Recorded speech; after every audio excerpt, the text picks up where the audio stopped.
দেবতারে যাহা দিতে পারি দিই তাই প্রিয়জনে, প্রিয়জনে যাহা দিতে পাই তাই দিই দেবতারে।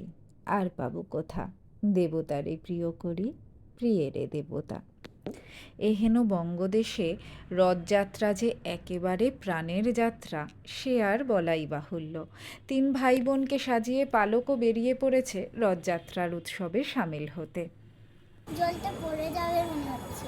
শোনো, এই জল পড়ে যাওয়া, চাকায় দড়ি জড়িয়ে যাওয়া, এইগুলো হচ্ছে সনাতন সমস্যা আর কি। পৃথিবীর আদি যুগ থেকে চলে আসছে রথ নিয়ে। জ্যাম হয়ে গেছে, এত রথ বেরিয়ে গেছে। খানিক দূর এগোতেই দেখা হলো এক পুরনো বন্ধুর সঙ্গে। তাকে রথের রশি দিলেও তিনি শোকাশুকিতেই বেশি সময় কাটালেন। তারপরেই ঘটল এক মহাকাণ্ড।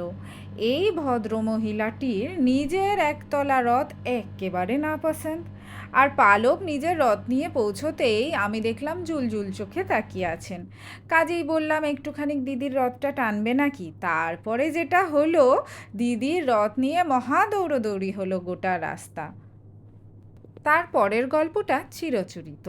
রথের রশি পুনরুদ্ধার হওয়ার পর একটু ঘোরাঘুরি করে সোজা চলে গেলাম জিলিপি কিনতে। রথের দিন পাঁপড় ভাজা আর জিলিপি না হলে রথযাত্রা সম্পূর্ণ হয় না। এরই মধ্যে ঝমঝমিয়ে বৃষ্টির মধ্যে 3 ভাই বোনকে প্রায় কোলে তুলে আমরা শটান পত্রপাঠ বাড়ি।